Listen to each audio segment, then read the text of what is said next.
Behind me is our Mercedes Sprinter Luton box van we converted last year. Welcome to the channel, everyone. I'm Silas, and me and my partner Lou have been traveling around Europe now for a year in our lovely Sprinter. We want to share with you our pros and cons and things that I would be wary of when you're converting your van. And to be honest, I go into a lot of detail. So if you're wanting some tips and tricks, stick around. It's probably the right video for you. I converted it last year in 2 months. And at the end of this video, I'm going to tell you how much I spent on the van. But this video is going to be about installing the window, the Maxxair fan. It's going to be about installing our kitchen, which to be honest is a little bit too luxury for a van. You'll see what I mean. I'm going to go into the plumbing that I did as well. We've got quite a large water tank. Yeah. Enjoy the video. Today's aim, get the water tanker on. The water tank on. This is the water tank. So I'll be using the 15mm stop clock with the tank connector. Now, this tank connector is a push fit. So all I got to do is literally loosen this side and the tank will sit right between that black line there. Just for anyone who's wondering, I'm fitting these dry at the moment. You want your PTFE tape to sit over your actual thread and your olive. The olive can do it by itself, but the PTFE just stops any sort of chance of it leaking. It saves a lot of hassle. I could grip this right now and it would be tight with the olive. You have to use an adjustable spanner or a spanner to actually get the olive to pinch onto the copper pipe. These are all compression fittings, by the way, people. I would say always use compression fittings on anything like this, because if there's a chance you're going to need to replace anything or change it, compression fittings are so very simple to replace.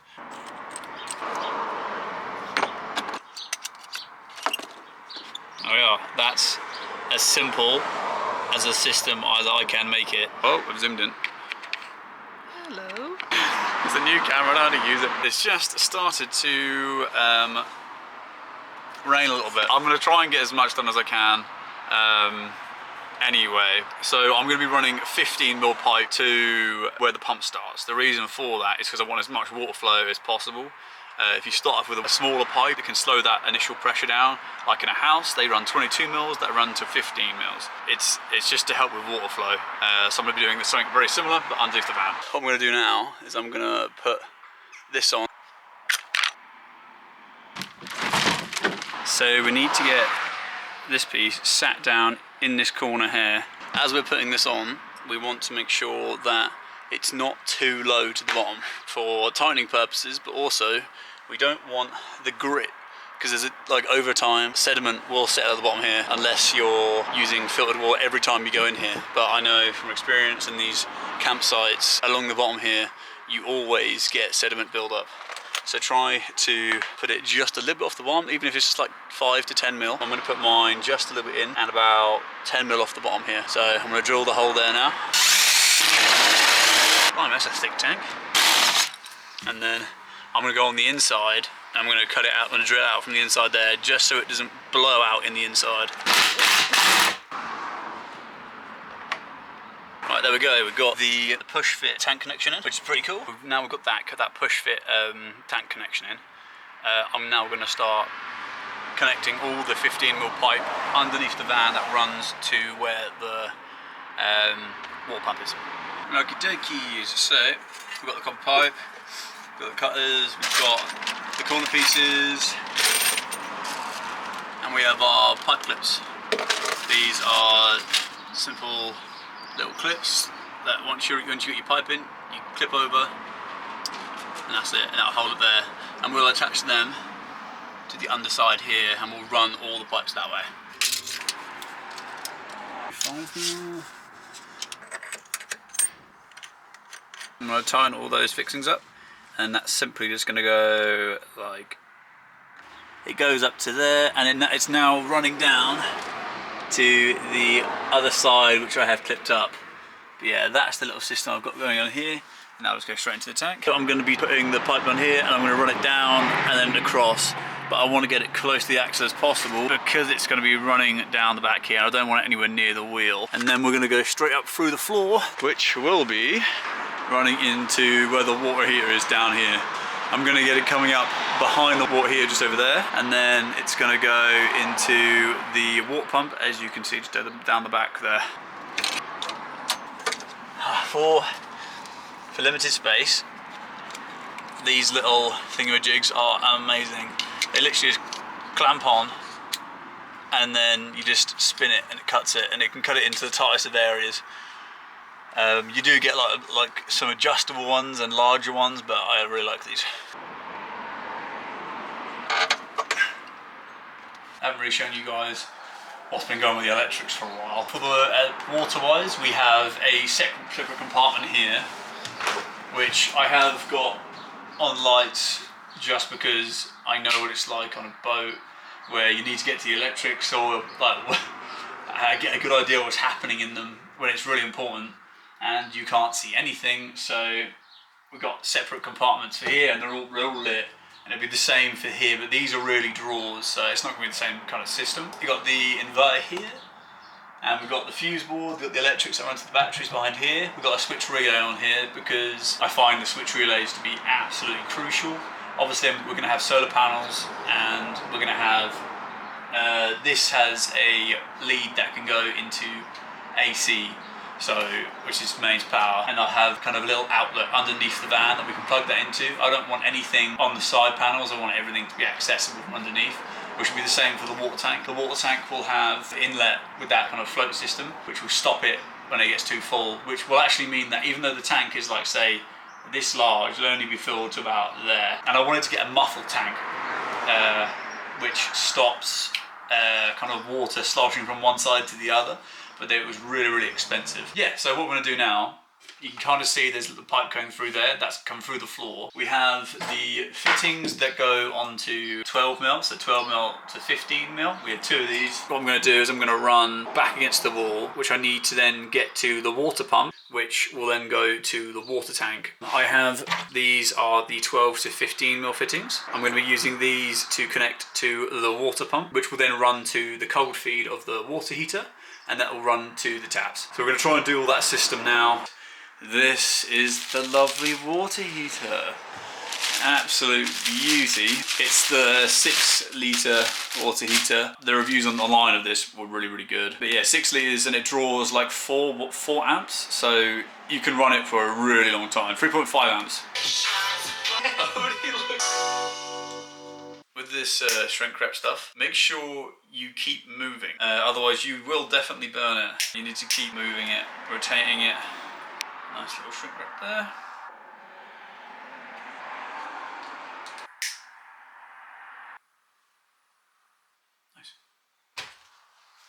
These are the batteries that I've gone for. So we have them all linked together, and then we have the earth cable running down here and then going down there, and then we have this red cable here that goes through across here and into the switch relay, which is underneath there. Organising as much wiring as possible. So today we have quite a cool one. We are fitting a window into the side of the wall there. So we have our kind of chill lounge, the table. The window will be set right there. So that, obviously, we've got FRP panels here because it's a Luton box van. It's different to a normal, obviously a normal van which has designated window spots. With a Luton van you can go where you want. So, within reason, you don't want to make it look ugly. We need to cut through that, we need to go through our insulation and our studs and the ply to get through the inside here. I'm going to mark in here, I'm going to put 2 kind of like pilot holes through to kind of gauge where I want it in maybe all the corners, and then just cut it on the outside first. We don't want to cut on the inside and then make a really bad edge on the outside. Yeah, outside first. I can change this ply. The FRP panels, not so much. Let me fitting this window. So it's a full opening window. I don't want side openings because you want to get immersed in nature as much as you can. I think the side openings kind of limit that quite drastically, and I just like these. There's a four-lock. You've got an internal frame. I need to have a look at the window really. This is the window we're going to be fitting. It's very high quality. I must admit, I'm very impressed. It's from Jackson's Leisure. I've kind of got a lot of stuff from there. Yeah, the quality from there is really good, but I will show you what came with it. Also pretty cool, a frame. So this is the internal frame. This literally will just sit straight on the internal wall.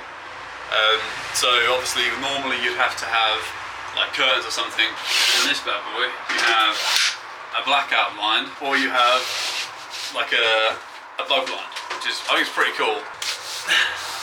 On that. But this one, pictures on the inside, So eventually, essentially it gets wedged together and your wall is just in between. And then sealant is just there to make it watertight. It's I'm quite happy with this. It's nice. This isn't going to be the table, by the way. This is only oak. It's like not good enough. I think the window wants to go close as possible to the top of this table. Really, I need Lou here to confirm it. That's not going to happen, is it? I'm going to do it before she gets here. She is coming today. She is helping. Remember, do not use a level as a level in the van. For anyone who's curious, this is a 900 by 500 window. I think it's actually a good size. There was one slightly bigger, but it's 100 mil. It's actually quite a lot. It's a metre by 500. That's quite a big difference. That feels a bit low. I feel like the top of the window should be about there. That does feel very low. It also means that if you're walking, you're only looking down at the ground out there. Really, you want it, I'd say, kind of at least about there. So I've been messing around with this for about 20 minutes, and I ended up having to get my dad out to kind of get his opinion on it, and I've come to the conclusion, well, we did, I think it looks best around there. The reason being is that you can actually look up to the trees. If it was down here, a quite nice height down the bottom, but you can't look up. Really, you want to be looking up at the sky, not always at the floor. Yeah, I've gone 100 higher, and I think it actually does look alright. I've been looking at it for too long now. Alright, well, I couldn't help myself. I had to double check. Right, let's get it cut. By the way, if you're wondering, this is a multi-tool. They have basically, as you can see it, the blade just literally just does that really quickly. It means that you can get some really fine cuts without injuring yourself. Nice, eh? Oh, I wasn't recording. No, I've done that side anyway. Yeah, that's the cut done. Oh.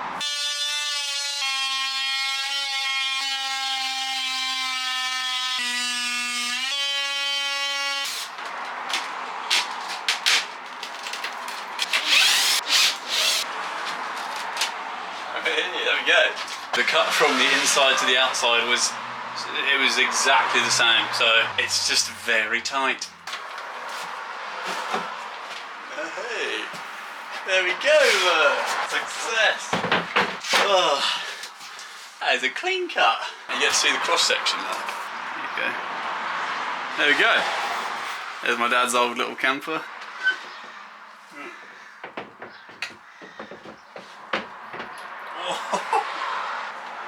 First time! Ooh. Oh my god. Sikaflex is it's really thick sealant. So as you feel it on you'll feel it like adhere immediately. Adhere immediately.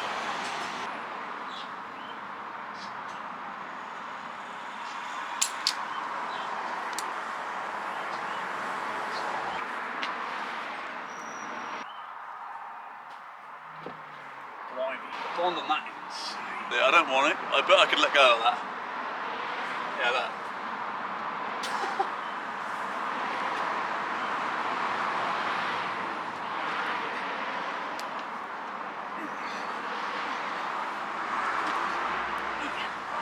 Just put your hand there, though.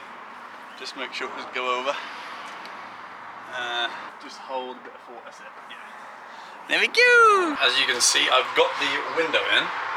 It came out rather lovely. So I'll show you a few of the features it has. It's very nice. So we have obviously a black outline, but if you don't want that and you want to be able to have some air coming in, but you don't want to worry about bugs, it's got a little bug protector, or you can just separate them and go for normal. And then you have obviously 4 locks, which then go out. It's got pistons, so it automatically holds itself. It locks in really nicely, actually. I've taken off the film outside. I'll show you that now. But yeah, I'm so happy with this. So as you can see, I've kind of trimmed it up a little bit there. Like I said, it just runs straight from the window to a nice bit of ply, and then you have the internal trim, and then the final frame. And then outside we have the window. I have taken the film off, so I just wanted to see what the glass was like, and it's absolutely lovely. It sits really, really flush, look. Obviously I haven't taken this off yet, just in case, I don't want to get this damaged. I mean, I shouldn't have taken this off yet, really. I don't think anything's going to be damaging this, but yeah, it looks so nice. Arthur just came up, my brother, and he's like, it's a television. It looks so similar. So the next job we're going to be doing is the roof light. And obviously the only one you can go for is the old Maxxi fan, whatever it's called. The reviews for it online are kind of so good that if you go for anything else, you're kind of probably missing out. It comes with a remote, so it's wireless. If you're like my partner, who's like Lou, who's very short, she actually wouldn't be able to reach this. She would have to stand on one of the boxes to get there in the first place. So yeah, little controller is all you need for that. Like I said, the reviews on this are just, there's nothing that really comes close to it. I've had a few, especially in the Australia van, we had one. Really, they're nothing compared to this. You can leave this up all the time. You haven't got to worry about rain coming in.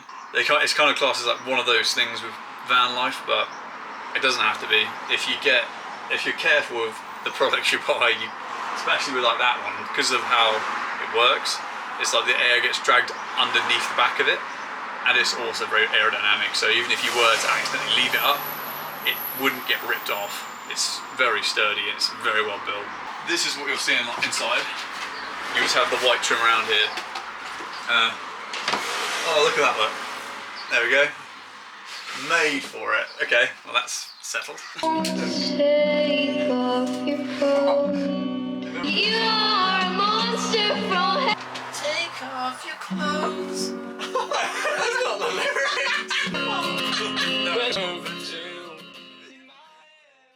So, as you can see, the roof vent actually is in.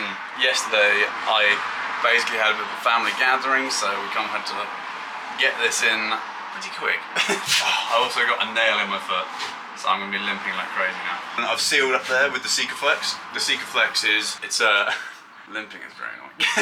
Make sure you run your wires back down and you get into a nice location, because I'm going to run these ones now straight backwards, because we'll have the timbers running like this along with the lights, and run it straight back down to where all the electrics are. Get the old cover thing. Look at the distance between the lights. So up top, basically I had to obviously put the Sikaflex underneath the frame. As you've got your frame, you want to make a nice strong line of silicone around, and then maybe another one about 10 mil out. They'll both be hidden, but just in case there was not a perfect seal on one, you'll get it on the next. And then obviously I've also sealed around the frame as well on the outside. So there's no way water's getting in there, especially with Sikaflex. It's so good. I'm not sponsored, but it should be. I then had to fix the 4 screws. The 4 screws do actually pull down the frame slightly. It's to create a nice seal on the rubbers below. If they didn't pull down, it would just leak immediately. So yeah, that's why that's there. They kind of like, you'll see these like little metal brackets, and you get 4 of them. 2 on either side, to this side and to the other side here. And you can see like a slight like metal bracket on the inside that's pulling downwards a little bit, so as the screw comes in, it pulls down the frame. It's simple but quite clever really, and it works well. Obviously we've gone for the clear one, and now I'm not too sure because it's there's a lot of sun coming in there, very bright. I wanted to make sure we're getting as much light coming in as possible. I'm going to get the electrics lined up now, and I'll get the frame on.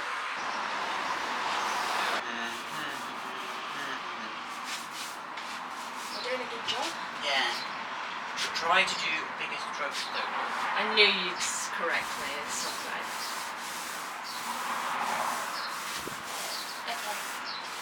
Okay. Yeah, you go so thick. I knew you'd say that. We have the kitchen in, which is again another big jump. We used a wood called sapele, which is absolutely stunning, as you can see once it's treated. The grains are just incredible on it. Everything's quite dusty now. It looks nice. I've got 2 drawers here. Got another one. And then we have our secondary kind of cupboard thing, which is where the under-mounted sink goes. Cupboard here.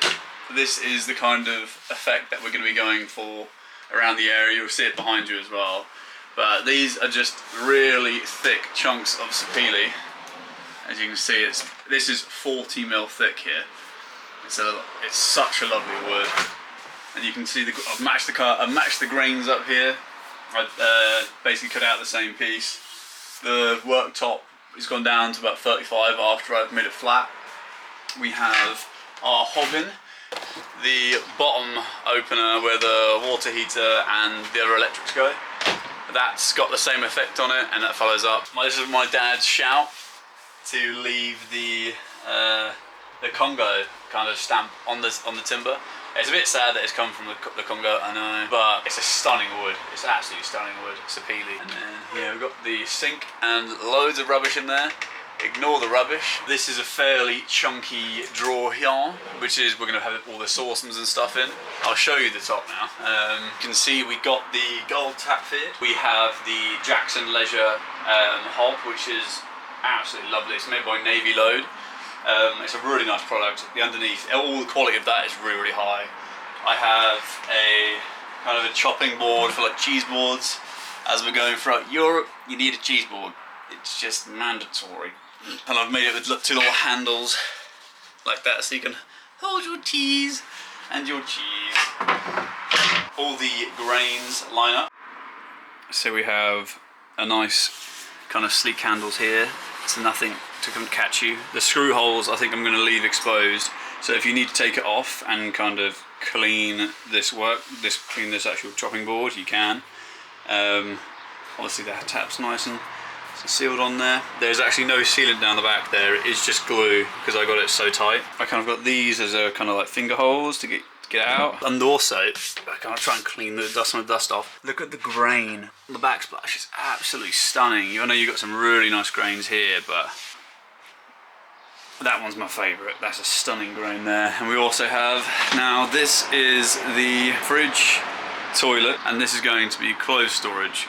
So I've had to kind of do like a part kind of match up of the kitchen here. I've just slatted it. I've cut 10 more slices off this larger chunk of timber and just stuck them on. It came out really nice actually. This still needs to be sanded a little bit more and trimmed a little bit more. And then we have the steps. So this is how the steps came out. The steps came out actually really quite nicely. They are really quite gradual, that goes up into the bed. I have just built the platform for the bed. And then, as you can see over there, we have the drawers. This is going to be laundry, this is going to be food. But yeah, nice steps. I'm going to be making those steps in the next few hours. The fridge is in here. There's the fridge. This is just an Amazon job. Not overly impressed by it. I think it's a little bit naff. So I have actually just ripped off the back roller door.